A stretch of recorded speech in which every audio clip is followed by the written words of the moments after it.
Bismillah, Assalamualaikum warahmatullahi wabarakatuh. Innal hamdalillah nahmaduhu wa nasta'inuhu wa nastaghfiruh wa na'udzu billahi min syururi anfusina wa sayyiati a'malina. May yahdihillahu fala mudilla lahu wa may yudlil fala hadiyalah. Asyhadu an la ilaha illallah wahdahu la syarikalah wa asyhadu anna Muhammadan abduhu wa rasuluhu la nabiyya ba'da.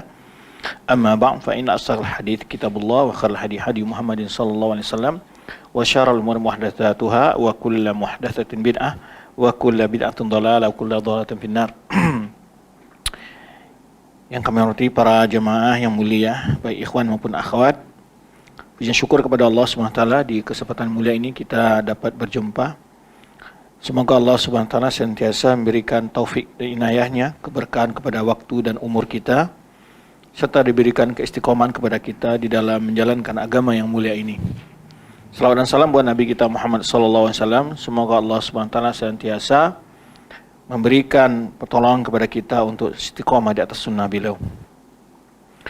Para ikhwan akhwat rahmati Allah SWT, pembahasan kita adalah adanya fenomena baik di Indonesia maupun di Malaysia, itu pembahasan tentang asyratus sa'ah yang dibahas dengan cara menggunakan dugaan-dugaan. Lalu dugaan itu dijadikan sebagai penafsiran terhadap hadis-hadis yang bicara dengan asyratus sa'ah. Yang mana di masa kita di sana di Indonesia dikenal dengan ustadz-ustadz akhir zaman. Jadi fenomenanya itu ada dua orang pula yang berasal dari barat semua, Jawa Barat satu dan Sumatera Barat satu. Ya, ustadz yang biasa membahas asyratus sa'ah ini. Dan di antara fenomena ini saya sendiri menangani pasien mereka yang terfitnah dengan pemikiran mereka itu. Jadi sang ibu ini awalnya adalah orang yang baik, ya, santun, ramah dan seterusnya. Namun di akhirnya berubah, yaitu menjadi orang yang ganas, jahat dengan tetangga, yaitu maksudnya berperilaku yang tidak baik lah. Pokoknya dia frontal di dalam melihat orang melakukan kemungkaran ataupun mempunyai duga-dugaan bermacam-macam. Sampai akhirnya dia mengira dirinya itu adalah Mahdi. Nah, dia mengira dirinya itu adalah Mahdi. Efek dari apa? Setelah saya tanya keluarganya di mana dia mendapatkan hal ini, karena dia sering mendengar ceramah ustaz-ustaz akhir zaman tadi. Jadi terinspirasi dia. Yang pada akhirnya dia mengaku sebagai Mahdi. Nah, ini kalau antum nyelacak banyak orang terkena fitnah seperti ini sebenarnya. Bahkan juga ada satu akhwat juga, dia sudah berniat menjual semua asetnya. Dan dia mau hijrah ke Madinah. Kenapa? Karena Dajjal sudah mau keluar. Nah, secara khusus antum bisa dengar juga, ya, ana tidak nyarankan dengarkanlah antum, cuman saya dengar dari seorang ustadz yang akhir zaman ini yang asalnya di Sumatera Barat itu, dia mengatakan dia pernah ditelepon oleh Mahdi sendiri dari Madinah. Setelah itu sang Mahdi beritahu bahwa saya setelah menelepon kamu saya akan buang kartu saya ini. Jadi Mahdi pakai telepon, selainnya hanya dia yang di Indonesia yang telepon oleh Mahdi ini. Kemudian sang Mahdi tidak akan bisa dihubungi lagi karena nomornya telah dibuang. Dan berbagai cerita-cerita yang lebih mendekatkan kepada khurafat. Kemudian juga ada semacam fenomena mereka menafsirkan hadis Dajjal, umpamanya kan dikaitkan dengan lambang negara tertentu. Contoh mereka kaitkan dengan Saudi atau setiap berbagai ornamen atau semacam hiasan taman lah yang kira-kira berbentuk mata satu, itu kata mereka ini adalah apa? Itu dikaitkanlah dengan Yahudi, dikaitkan dengan Dajjal. Sehingga dia memahami bahwa hadis Dajjal itu adalah bermata satu. Kalau ada orang membuat sebuah logo dengan mata, itu adalah identik dengan Dajjal. Nah, begitu dia memahami semua itu. Ya, sampai kita dengar sendiri dia bicara dalam kajian, dia mengatakan bahwa di atas toar Zam-Zam itu tanduk setan katanya. Kan dia sebutkan di dalam kajian-kajiannya.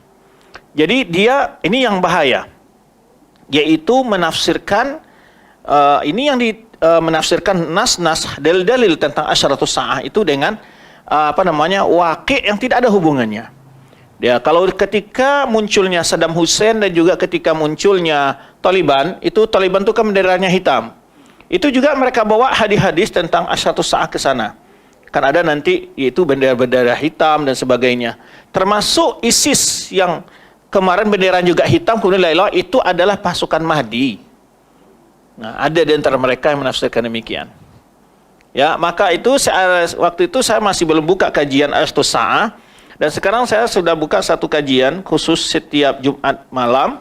Itu Asyatus Sa'ah saya bahas di satu masjid di Jakarta. Itulah motivasi saya kenapa saya bahas masalah Asyatus Sa'ah itu, hadis-hadis itu, agar dijelaskan pada umat dengan konteks yang benar.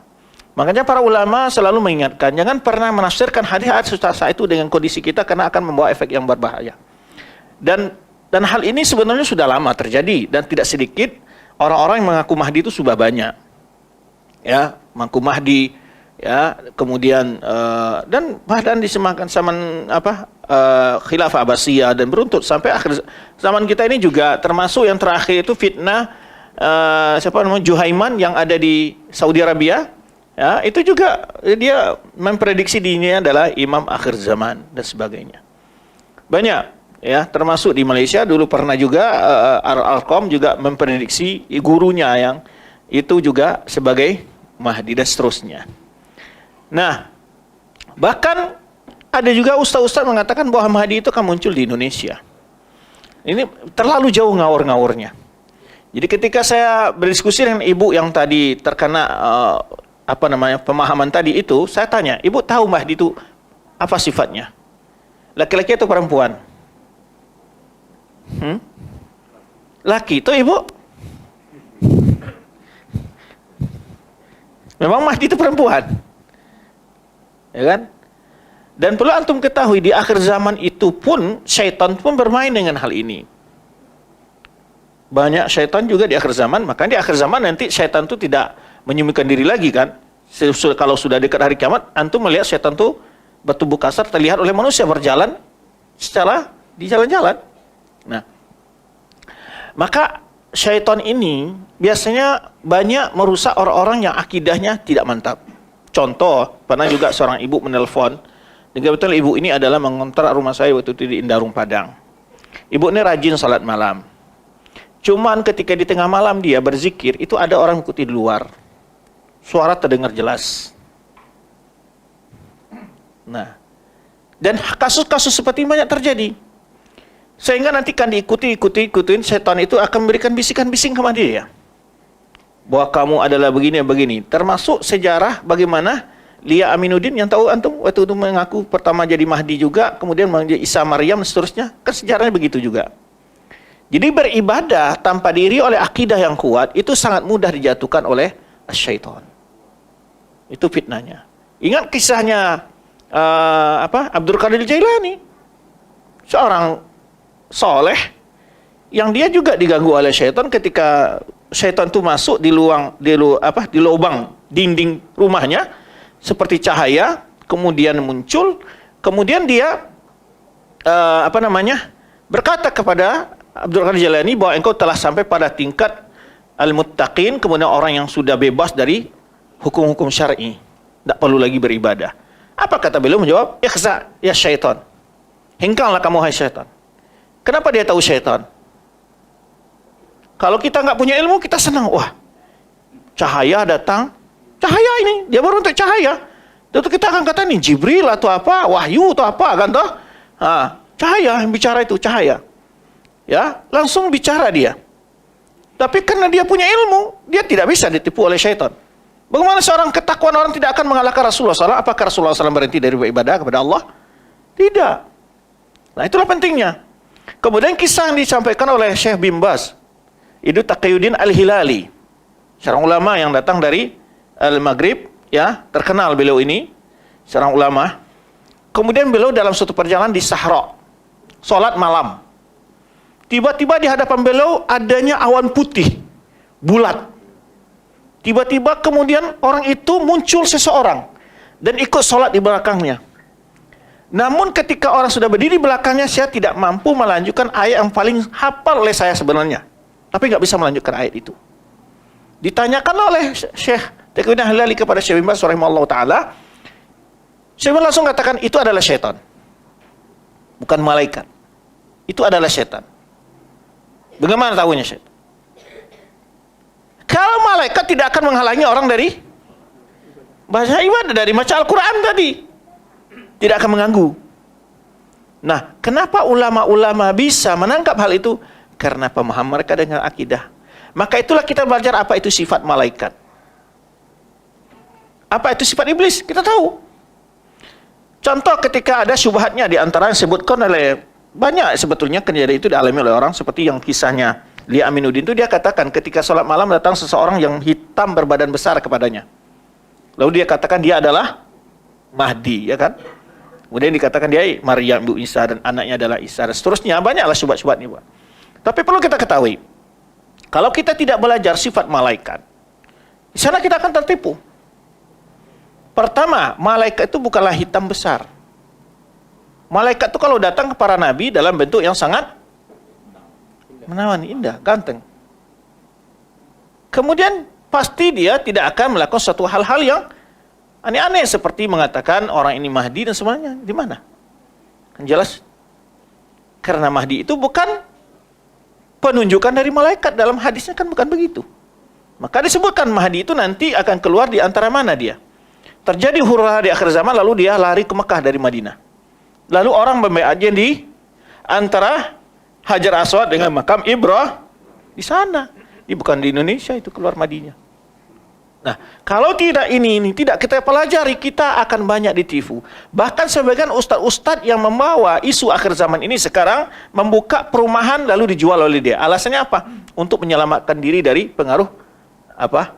Akhir zaman. Dibuatlah perumahan oleh dia. Akhirnya dia Nah,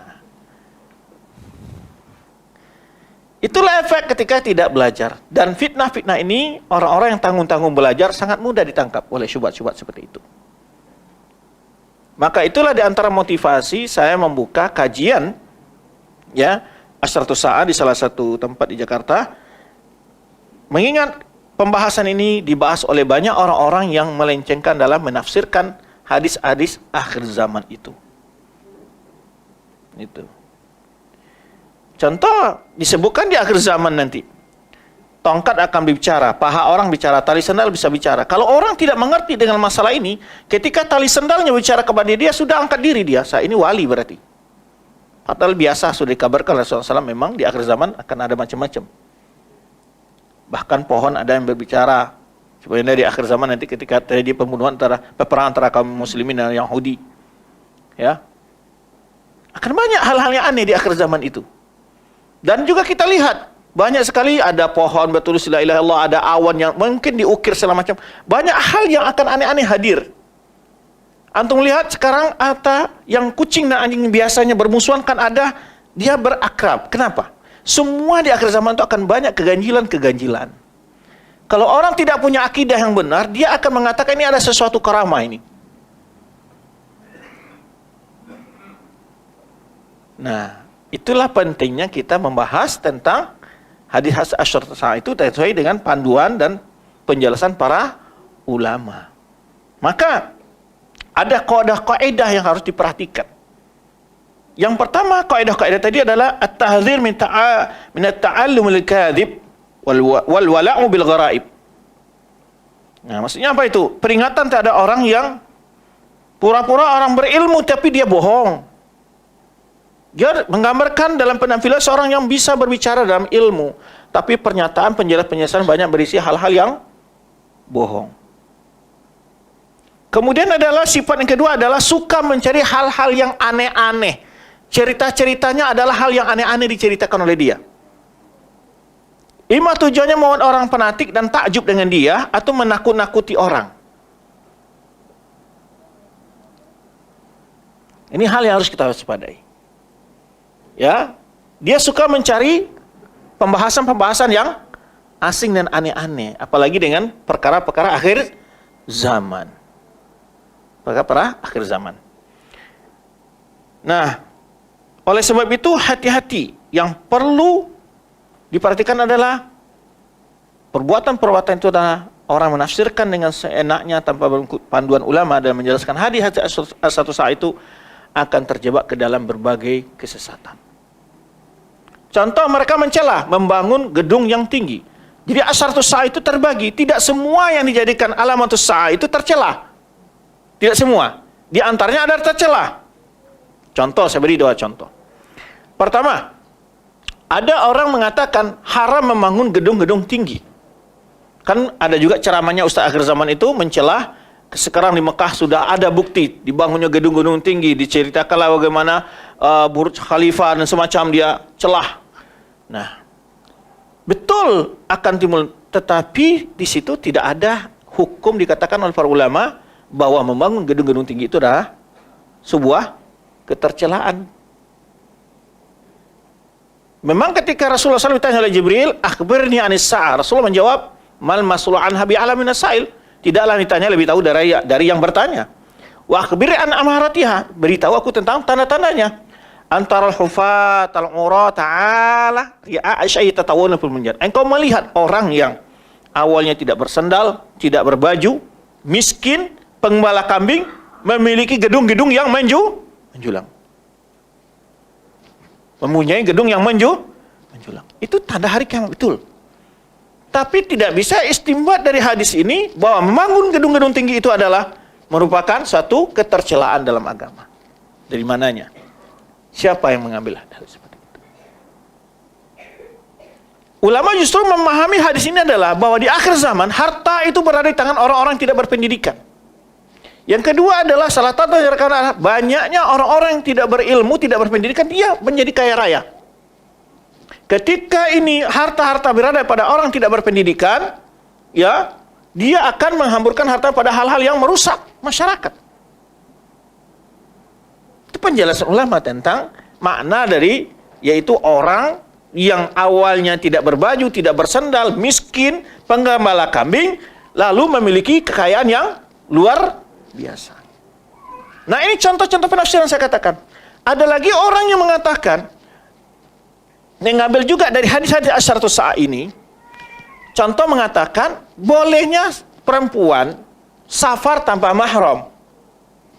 Dalilnya apa? Ketika Rasulullah menyebutkan nanti akan berjalan wanita dari Baghdad atau Basrah ke Mekah tanpa ada yang menemani, tidak ada yang ditakuti kecuali hanya serigala. Lalu mereka istimbat dengan hadis ini bolehnya perempuan safar tanpa mahram, dan di situ tidak menyatakan hukum, tapi maksudnya adalah timbulnya keamanan yang luar biasa dari kekuasaan Islam nanti akan memiliki wilayah itu. Kalau hukum masalah safar tanpa mahram, jelas ada hadis yang lain. Tidak ambil hadis-hadis yang samar-samar ini. Yaitu la tahillu limratin tu'minu billahi wal yawmil akhir an tusafira akhra min yawmin wa laila bila mahramin. Hadisnya jelas. Nah, ini saya gambarkan pada antum ya, karena saya juga tidak sempat murajaah lebih baik. Hari ini saya tidak ada baca, ini adalah maklumat-maklumat ya. Saya tidak mempersiapkan materi ini, tapi ini hal-hal yang fenomena yang ada. Nah, itu fenomena-fenomena yang ada. Maka mengkaji asyaratus sa'ah itu bukanlah hal yang dengan mudah ditafsirkan dengan tafsir yang berbagai hal. Perlu fikih yang jelas. Nah, ini hal-hal yang harus kita ketahui. Terus ada orang menafsirkan lagi, pamannya ketika terjadinya sekarang Palestina, sebagai Hamas segala macam, mereka mengatakan sudah muncul saatnya kita hijrah ke Syam. Karena kata Rasul di akhir zaman bahwa tempat orang itu adalah berkumpul di Syam. Lalu mereka buat pula lah keterangan, motivasi dan macam-macam. Ada nggak yang itu? Taib. Apa maksud hadis itu? Bahwa itu memang kondisi akhir zaman, nanti ketika telah turunnya Isa Al-Masih dan keluarnya Mahdi dan keluarnya Dajjal, ya terakhir manusia berada di mana? Di Palestina, betul. Karena Dajjal itu akan mati di sana, inda babil Lut, sebenarnya dalam hadis, ketika melihat Isa Al-Masih dia menjadi hancur seperti dimasukkan garam ke dalam air. Dan terjadilah peperangan di akhir zaman di sana antara orang Yahudi dan orang Muslim. Sampai batu dan pohon pun membicarakan ketika orang yang memberitahu ketika orang Yahudi bersembunyi belakang mereka, kecuali pohon karkat. Ini semuanya harus kita kembalikan dalam penjelasan para ulama. Nah, inilah yang perlu kita ketahui bahwa ya, maka di antara hal yang tanda-tanda hari kiamat itu adalah kata Rasulullah SAW, inna ma yadis sa'a la ayyaman yanzilu fiha al-jahlu wa yarfa'u fiha al-ilmu wa yaqturu fiha al-harj. Salah tanda hari kiamat itu adalah di hadapan hari kiamat, ada hari-hari yang dimana turun di tengahnya adalah hari-hari itu kebodohan yang banyak orang dalam ilmu agama, al-jahlu. Kemudian apa? Diangkatnya ilmu dan banyak terjadi pembunuhan. Nah, yang kita ambil poin di sini adalah hati-hati ketika banyak di akhir zaman disebutkan salah satu alamat sa'ah adalah orang berbicara agama dengan tanpa ilmu. Ya, ini ketika Rasulullah sebutkan ya tentang tanda hari kiamat. Apa kata Rasulullah SAW? Idza usidal amru ila ghairi ahli. Dipercayakannya urusan kepada orang tidak ahli. Kemudian apa lagi? Rasulullah menyebutkan bahwa Allah tidak mengangkat ilmu itu dari darah ulama secara spontan, tapi diangkat dengan bentuk meninggalnya para ulama-ulama yang berilmu. Fa idza lam yaqa alimun, Allah memiliki aliman, ketika tidak tersisa ulama-ulama lagi, ittakhadhan nasu ru'usan juhalah. Manusia mengambil tokoh-tokoh dari orang tidak berilmu. Fastaftau fa'aftau bighairi ilmin fadallu adallu. Mereka diminta fatwanya, lalu orang-orang tidak berilmu berfatwa, menjawab fatwa-fatwa orang ini. Lalu kata Rasulullah SAW, mereka sesat dan menyesatkan. Nah, ini yang waspada kita nih. Banyak orang berbicara tentang alamatus sa'ah tanpa ilmu. Ya, maka untuk bicara masalah-masalah hal ini perlu diperhatikan. Maka oleh sebutan hadis lain juga diriwayatkan oleh Rasulullah SAW. Hadis yang pertama tadi diriwayatkan Bukhari, yang kedua ini juga Bukhari. Min asyratis saati ayaqillal ilmu wa yadharul jahlu. Di antara tanda hari kiamat itu adalah sedikitnya ilmu dan jelasnya kebodohan, nampaknya kebodohan. Banyak antum lihat sekarang orang yang viral-viral mengomong tanpa ilmu sama sekali.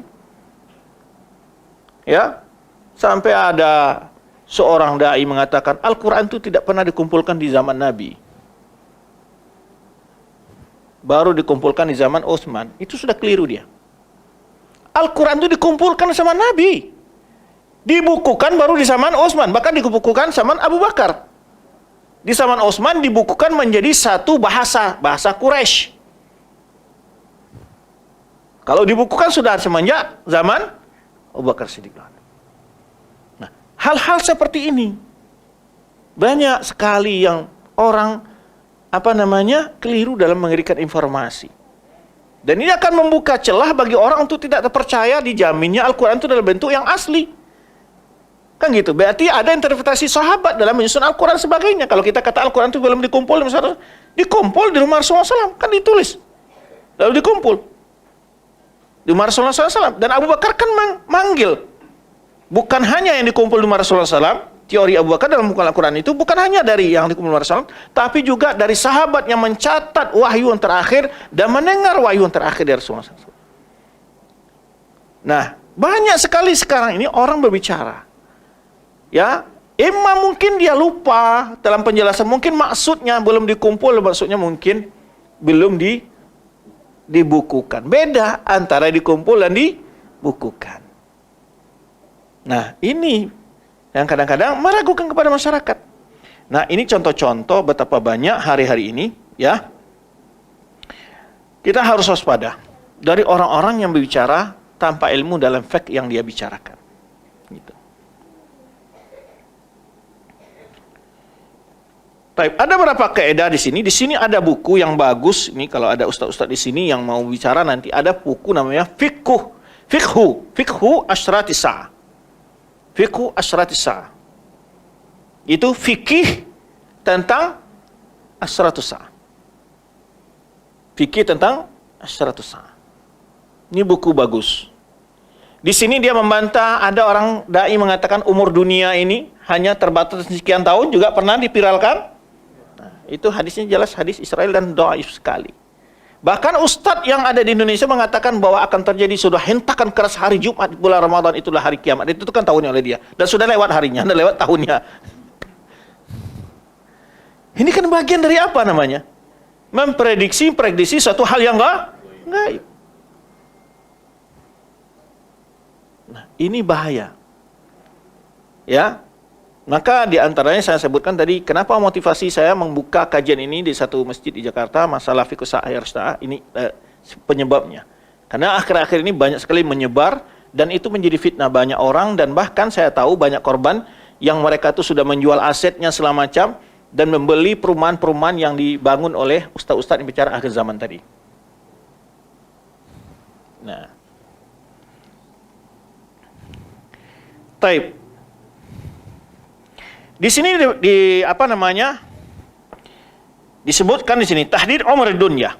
Pembicaraan orang yang mengatakan ilmu itu mengetahui tentang batas umur dunia. Ya. Dan ini dijelaskan perkataan para ulama tentang hal tersebut dari berbagai ulama. Ya, pandang ulama tersebut. Taib. Di sini akan kita bahas tentang dhabit atau konsep-konsep lah memahami hadis-hadis asyratu sa'ah itu apa. Kita tidak bahas satu persatu asyratu sa'ah. Kita juga tidak akan menjawab semua syubhat-syubhat yang menyebar, itu cukup banyak. Lebih baik dulu kita pahami dhabitnya. Yang pertama adalah la yustankaru tawaqqu'u husuli syai'in min asyrati sa'ah. Jadi kita tidak ingkari ya kemungkinan terjadi sesuatu dari asyratu sa'ah itu ada. Tapi persiskah ini yang dimaksud Rasulullah SAW? Tidak bisa dikatakan itu. Para ulama mengatakan, dan tidak mungkin untuk memastikan yang pasti dimaksud oleh Rasulullah kecuali setelah berlalu kejadiannya. Maka oleh itu ulama kita membagi asyratu sa'ah itu kepada secara umum kepada tiga bagian. Dari sisi kemunculannya. Dari sisi kemunculan terbagi tiga. Kalau dari sisi besar kecil terbagi dua. Yang pertama kita bagi dulu dari sisi kemunculannya. Ada asyratu sa'ah terjadi sudah berlalu dan tidak akan muncul lagi.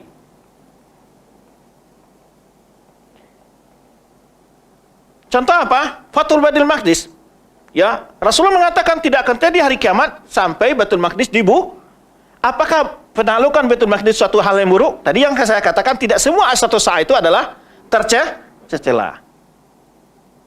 Ya. Karena ada orang memahami semua asyratu sa'ah berarti tercela. Tidak semua. Maka itu. Kecuali ada dalil yang mencela hal itu. Penaklukan Baitul Maqdis tidak termasuk yang tercela, dan itu salah satu asyratu sa'ah. Meninggalnya Rasulullah SAW. Yang pertama disebutkan diutusnya Rasulullah SAW. Itu sebenarnya alamat sa'ah. Bu'aistu wasa'aka hataini, kata Rasulullah SAW. Aku diutus dengan hari kiamat jarak begini. Para ulama menafsirkan apa maksud? Bahwa tidak ada lagi nabi setelah Rasulullah SAW. Nabi adalah Rasulullah adalah nabi yang terakhir. Itu fikihnya di antaranya.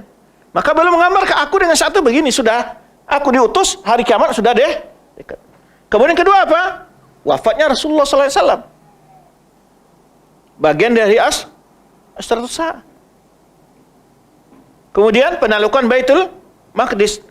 Terjadinya ta'un di Baitul Maqdis di Syam. Itu tanda-tanda hari kiamat yang sudah muncul. Dan beberapa kejadian-kejadian lainnya. Yang kedua pembagiannya adalah muncul dan masih berlangsung. Sudah muncul dan masih berlangsung. Termasuk yang sudah berlangsung itu adalah keluarnya api Hijaz. Jadi saya lupa menyebutkan contohnya, itu api Naru Hijaz. Itu ada tanda di Madinah itu, kalau antum dari bandara itu kelihatan nanti ada tanah hitam, batu kelihatan hitam semua. Itu bekas keluar api Hijaz namanya. Yaitu di dalam hadis disebutkan, la taqumus sa'ah hatta takhruj narun Hijaz. Itu pernah terjadi. Jadi diceritakan oleh kejadian itu oleh Ibnu Katsir, itu sepekan atau 2 pekan sebelum kejadian itu, Madinah terjadi hujan, petir, angin kencang, segala macamnya. Semua orang Madinah berdiam ke masjid Nabi SAW. Takut. Petir kencang, hari hujan, pokoknya kejadian yang menakutkan terlihat. Tiba-tiba di hari Jumat mereka dikejutkan suatu suara yang keras, muncul api yang setinggi-tingginya di kota Madinah itu. Dan lembah wadi itu terlihat seperti air tapi api. Jauh lebih tinggi di Gunung Uhud itu apinya. Bahkan disebutkan dalam hadisnya, ya, tuna'unu kelebi Basra, akan terlihat pundak ibil yang ada di Busra. Busra itu ada daerah di Syam sana, bukan Basra. Kalau Basra itu di Baghdad. Kalau Busra itu ada di Syam. Itu disebutkan ada ulama yang menulis kitabnya dari cahaya api itu di daerah Syam sana. Itu api itu 1 pekan lamanya. Nah, itu salah satu tanda hari kiamat yang Kemudian yang bagian kedua tadi apa? Muncul dan masih contohnya apa tadi? Merajalela kebodohan, kemudian harta di tangan orang-orang yang tidak berilmu, ya. Banyak di antara kita seorang miskin, kaya mendadak, ada nggak? Banyak sekali. Viral yang baru-baru ini, kejadian dengan kasus pedagang teh. Banyak, berbagai hal akan ada seperti itu, yaitu orang yang kaya secara tiba-tiba. Dan merajalelanya pembunuhan, sebenarnya hadis yang telah sebutkan tadi. Banyak, ada orang terbunuh tanpa ada jelas apa gara-gara, kalau pembunuhan sekarang luar biasa. Nah, ya, itu diantaranya contoh-contoh, ya, yang sudah muncul dan masih berlangsung. Maka para ulama menjelaskan dia akan semakin parah dan akan bertambah terus. Nah, kemudian yang belum muncul, ya, yang belum muncul sama sekali. Terutama adalah 10 tanda hari kiamat yang besar. Nah, siapa yang bisa menyebutkan 10 tanda hari kiamat besar itu tuh? Terbit matahari dari barat, Ya'juj wa Ma'juj, apa lagi? Dajjal, Dukhan, apa lagi? Dabbah minal ard, bicara kepada manusia. Yang keenam, nar minal Yaman, tasyurun nas ilal mahsyar. Kemudian khasfun bil masyriq, wa khasfun bil maghrib, wa khasfun bi jaziril Arab. Kemudian diantaranya adalah turunnya Isa al-Masih. Sebagian ulama menambahkan adalah munculnya Mahdi. Itu tanda-tanda yang besar. Nah, Ya'juj wa Ma'juj sudah kita sebutkan tadi di awal. Ya, terbit matahari di barat. Nah, di antara yang 10 ini berbeda pendapat ulama mana yang lebih dahulu. Para ulama mengatakan, umumnya banyak ulama mengatakan terbit matahari dari barat. Apabila matahari telah terbit barat, maka taubat tidak lagi diterima. Nah, lalu yang 10 ini disebutkan oleh para ulama dia adalah beriringan. Jadi muncul satu, tidak ada jedah. Muncul yang kedua, tidak ada jamun ketiga, begitu berurutan dia. Itu di antara tanda yang 10 tersebut. Nah, ini belum muncul. Nah, yang belum muncul ini bisa kita bagi bentuk tanda-tanda dari kiamat itu ada bagi dua. Ada tanda yang kecil, ada tanda yang besar.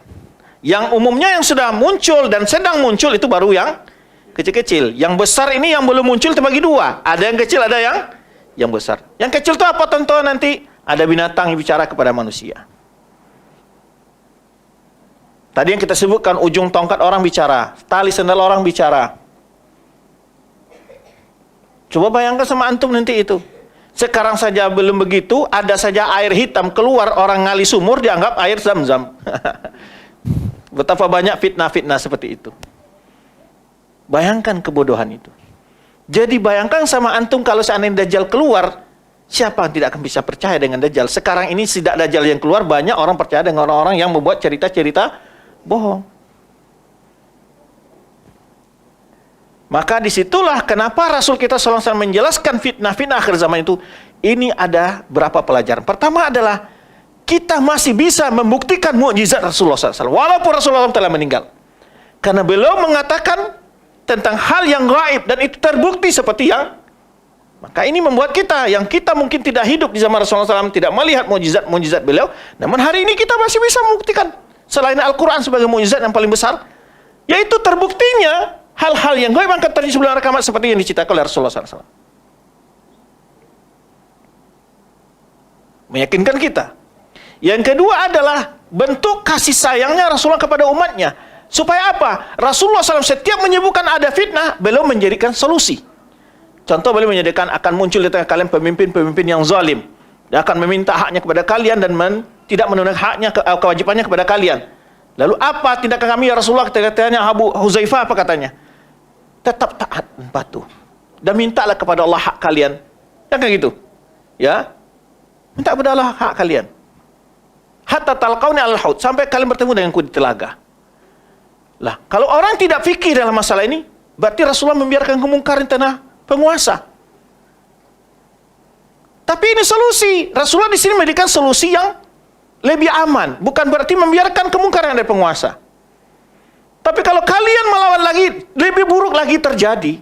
Jadi di sini adalah mengambil tindakan, yaitu resiko yang lebih kecil demi menghindari resiko yang lebih besar. Bukan berarti Rasulullah mengkomendasi di situ membiarkan penguasa hidup yang dengan semena-mena, tidak. Karena ada hadis dan ancaman dari dalil lain juga mengancam penguasa yang tidak adil dan berlaku zalim. Namun sikap sebagai orang rakyat gimana? Itu. Banyak ketika keluar Dajjal, Rasulullah mengatakan, berikan kepada kita tentang bagaimana cara menghadapi fitnah Dajjal. Apa kata Rasulullah SAW? Pertama dia keluar akan mengaku sebagai nabi. Apa jawaban Rasulullah? La nabiyya ba'di.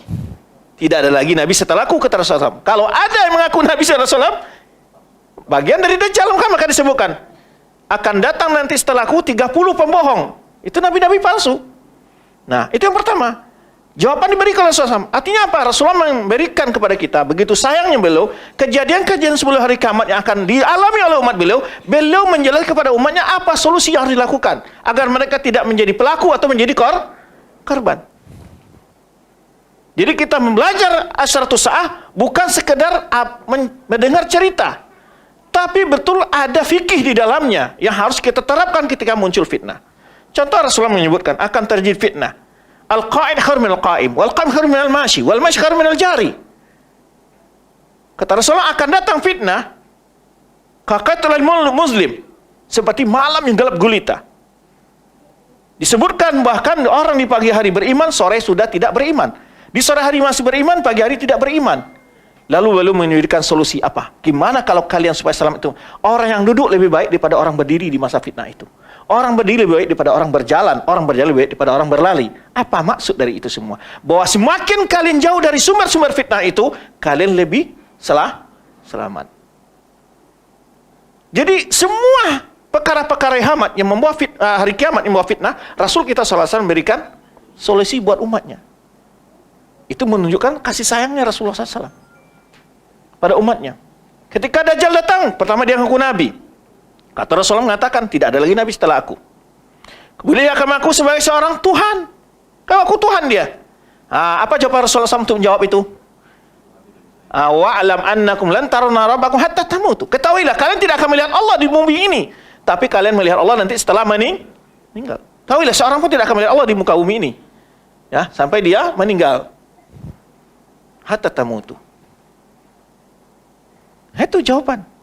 Lalu disebutkan alamat Dajjal itu untuk menunjukkan bahwa dia itu bukan seorang Tuhan. Apa? Disebutkan sifatnya, matanya salah satu celek. Bukan berarti dia bermata satu. Nah, ini perlu pahami. Bukan berarti dia matanya dua. Satu rusak, muncul ke dalam, satu lagi muncul keluar. Itu bukti bahwa dia akan Tuhan. Kalau dia Tuhan, pasti dirinya lebih dahulu diobatinya. Dan kemudian disebutkan lagi adalah di keningnya tertulis huruf kaf, fa, dan ro. Hanya yang bisa baca oleh orang-orang beriman. Nah, itu disebutkan oleh Rasulullah SAW.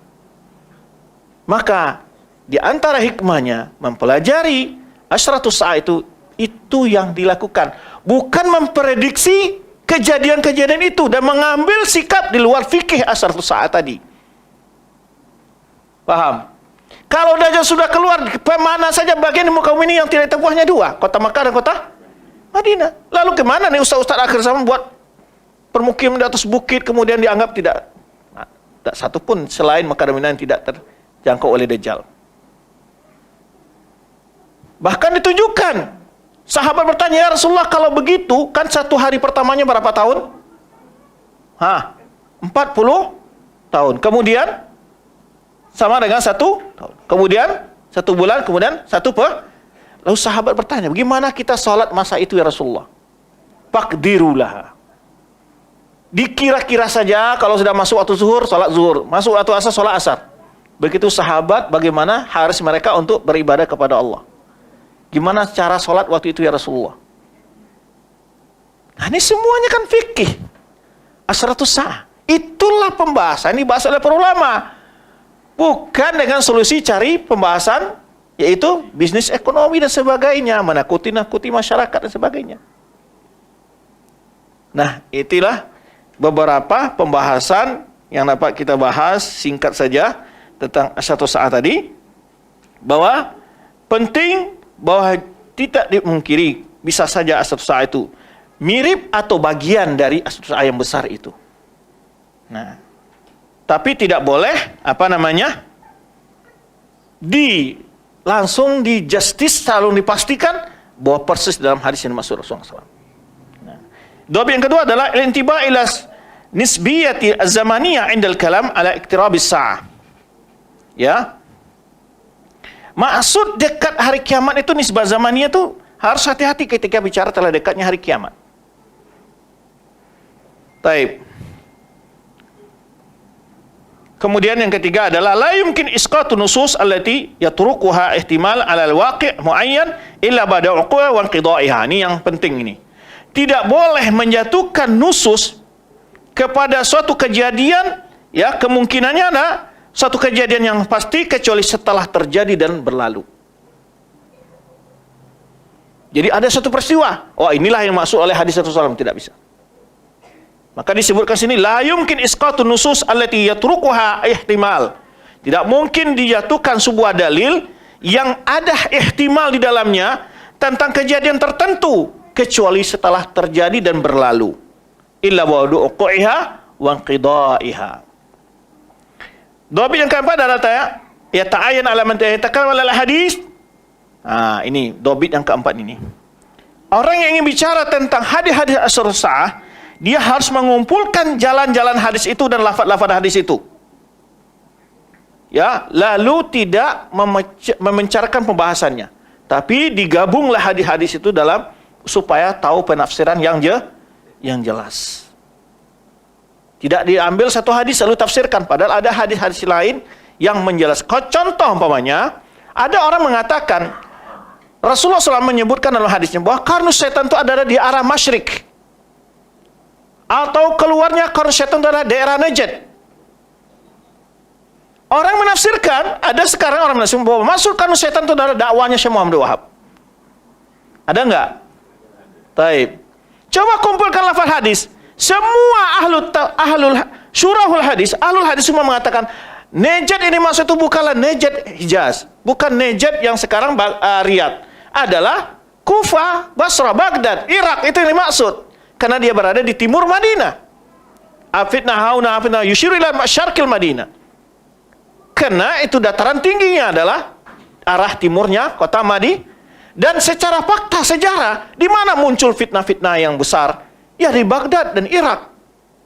Berbagai aliran sesat semua muncul dari sana. Mulai dari Khawarij, Murji'ah, Syiah, ya, Rafidhah, ya, Qadariyah, Jabariyah, Sufiyah, Al-Asy'ariyah, Ahlul Kalam, keluar semua di sana.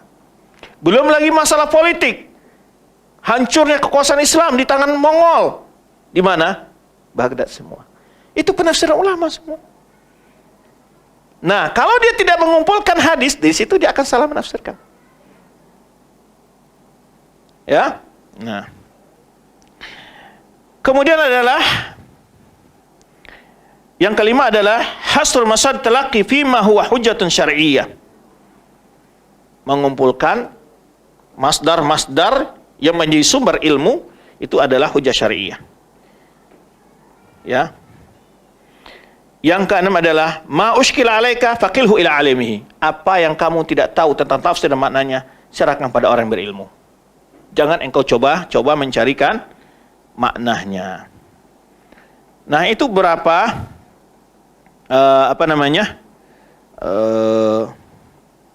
kaidah-kaidah penting, dawabit yang harus kita pahami ketika membahas hadis-hadis asyrat sa'ah.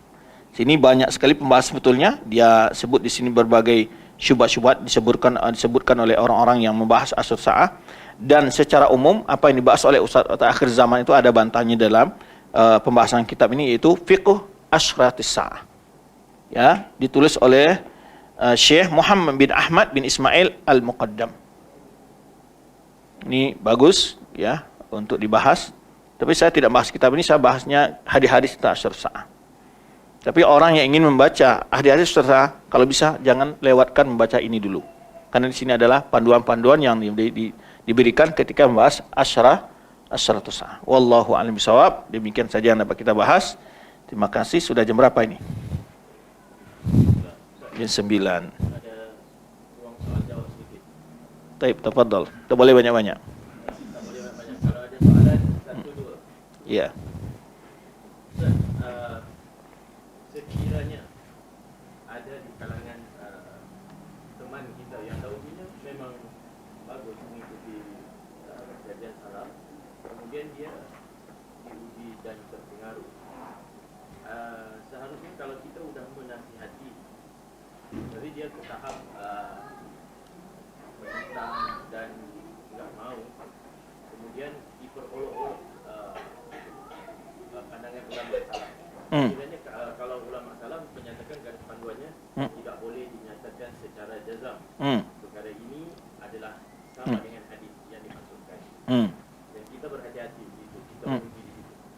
Kemudian mereka ini mengolok-olok seperti masih lagi leka, masih lagi berhenti di situ. Seharusnya sudah jelas ini.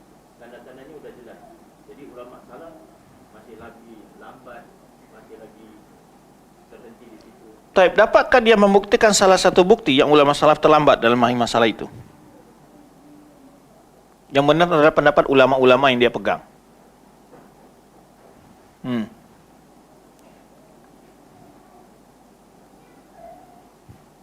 Di mana dia bisa memastikan itu adalah penafsiran-penafsiran yang dia tafsirkan sendiri. Kenapa dia pegang penafsiran yang dia pahami, tidak melihat penafsiran orang-orang ulama yang terdahulu telah menjelaskan maksud dari hadis-hadis asyaratus sa'ah tersebut. Maka bisa dipastikan ada ulama membahas tertentu. Harus tepat kejadiannya, waktunya, saatnya, tempatnya, zamannya, pelakunya bisa dia pastikan. Ini tidak mungkin. Maka dari itulah ulama tidak mau memastikan saat terjadi suatu peristiwa, inilah yang dimaksud dengan hadis sepulan. Tidak bisa. Kecuali telah Contoh, dalam hadis kan disebutkan, tidak akan terjadi hari kiamat sampai terjadi dua kelompok besar dari kaum muslimin terjadi saling berperang. Betul enggak? Ketika terjadi peperangan antara Muawiyah dan Ali, Ma'rakatus Siffin, tidak ada satupun ulama yang mengatakan inilah yang dimaksud oleh hadis tersebut. Betul. Kecuali telah berlalu zaman baru ulama hadis mengatakan itulah yang dimaksud oleh sabda Rasulullah sallallahu alaihi wasallam. Tapi ketika terjadi fitnah itu apa nasihat Rasulullah SAW? Hendaklah semua kalian apa? Merusak alat-alat perangnya. Makanya Ibnu Umar waktu itu mengambil pedangnya dan merusak mata pedangnya dengan batu. Kenapa? Karena Rasul menyebutkan kita terjadi fitnah antara sama kaum muslimin, kalian ambil busur panah kalian patahkan. Pedang kalian rusak mata pedang kalian. Jangan kalian ikut keluar rumah. Karena boleh jadi kalian terbunuh atau jadi pembunuh. Nasihat Rasulullah SAW. Sebagian besar sahabat mengambil nasihat itu. Tapi mereka tidak katakan persis yang dimaksud Rasulullah hadis ini adalah itu. Tidak ada. Kecuali telah berlalu baru. Nah, itu bentuknya ulama, kehati-hatian dalam menentukan suatu, karena ini perkara yang gaib masalahnya. Ya. Baik. Yang kedua. Ada soalan? Jangan malu. Ustaz tak selalu ada. Kalau lambat anak tanya soalan, Ustaz. Kalau lambat anak tanya soalan. Sekiranya, sebab ini berlaku, Ustaz, teman-teman kita yang kita dah hati-hati, lembut dan juga sedikit keras, mereka olok-olok bukan sekadar kita, tapi ulama salaf dan juga prinsip manhaj salaf. Jadi olok-oloknya bukan sekali dan bukan banyak, bahkan diperlekehi. Ini kan marah ulama salaf. Jadi seharusnya kita ini masih ambil pendekatan bersabar, menyampaikan, atau mudah berlepas diri, atau gimana, Ustaz? Baik, pertama tidak butuh didebat dia. Ya. Antum ulama salaf di Allah, apalagi antum. Ini orang sudah memakai istilahnya adalah mata kuda. Ya, tidak mampu dia gitu. Dan jangan ambil pusing ketika dia mengelola ulama, yang rugi bukan ulama, dia sendiri. Nah, dia ini adalah manfaatnya adalah, ya, pertama, bagi orang yang bisa menasihati, silakan nasihati. Dan tidak perlu dikomentari apapun omongnya di media sosial. Jangan tanggapi omongannya di media sosial, dia akan hilang tenggelam sendiri. Tapi kalau antum tanggapi, dia senang. Tidak perlu dilayani. Silakan dia ngomong apapun, tidak ada yang komentar, tidak ada yang apa. Silakan dia tenggelam sendiri. Dia akan berhenti sendiri. Jangan diomong, jangan di apa. Pokoknya jangan pedulikan dia. Ya. Nah, bagi yang bisa menasihati, silakan nasihati. Ya. Dan jangan pedulikan dia. Apapun statusnya segala macam, mengolok segala macam, tidak usah tanggapin. Karena itu akan berbalik, di suatu saat dia akan merasa bahwa dia tidak ada harga di mata orang. Orang-orang begitu dia mencari apa? Perhatian. Maka jangan ditanggapi. Ya. Wallahu alam. Bisa. Sekiranya ana mau menasihati, mungkin buat masa ini masih mengikuti kajian salaf, tapi mungkin setahun 2 tahun masih rapat dengan dia kena selalu sayang. Jadi kita mau pernah travel sama kan, jadi kita mau nasihati, qadarullah terjadi suatu hari kelak daripada ana tidak pernah bersetuju dengan pandangannya dalam rangka menasihati, akhirnya ana bersetuju. Ana pula yang termakan hujah dia. Jadi kalau begitu gimana kan? Pertama, ana bilang tadi, ya, antum tidak berwenang untuk menasihati dia. Kenapa? Karena antum tidak punya ilmu yang cukup untuk menjawab syubhatnya dia. Yang kedua, dia juga tidak percaya dengan ilmu antum. Dia menganggap antum lebih level dari antum, dan bahkan ulama saya dianggap oleh dia tidak bernilai, apalagi antum. Ya, kalau orang sudah tidak percaya dengan ungkapan ulama, ungkapan siapa yang mau diberikan? Ya, maka dia ikuti ungkapan setan lah. Kalau orang tidak manfaat dengan penjelasan ulama, ya sudah, sama dengan orang Khawarij di masa Ali bin Abi Thalib ketika Ibnu Abbas menasihati mereka yang tidak mau tobat, ya disilakan, sudah, akhirnya mereka yang itu. Ya, kalau kita sudah pernah menasihati, ya sudah, lepaskan, sudah. Lepas tanggung jawab kita. Karena begini, ada level untuk menasihati. Ada orang yang bisa nasihati, ada orang yang bila dijauhi dia baru merasa diperingatkan. Maka orang kalau mengucilkan dia, orang tidak peduli dengan dia, dia akan merasa terasing dengan pendapatnya sendiri. Gitu. Nah, satu waktu dia, dengan pelajaran-pelajaran dia akan terasa dia keanen-keanen. Dia akan merujuk sendiri dia.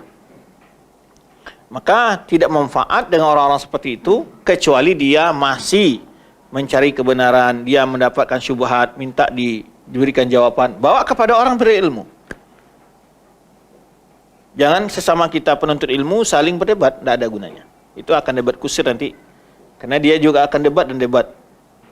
Nah, kalau mau dia diajak, siapa ustadz yang dia percaya, disampaikan nasihat-nasihatnya. Nah, boleh diajak dia. Tapi kalau kita sama pelajar, kadang-kadang itu nggak mempan. Jangankan antara sama pelajar, ustadz dengan ustadz saja, itu kadang-kadang tidak masuk nasihatnya. Ustadz dengan ustadz itu. Ya, karena sudah merasa satu level. Nah, makanya kalau kita prinsipnya, kalau ustadz sama ustadz, minta kepada ulama yang menengahi mereka. Barakallahu fikum, wallahu a'lam bishawab. Subhanakallah wa bihamdika, asyhadu an la ilaha illa anta astaghfiruka wa atubu ilaik. Wassalamualaikum warahmatullahi wabarakatuh.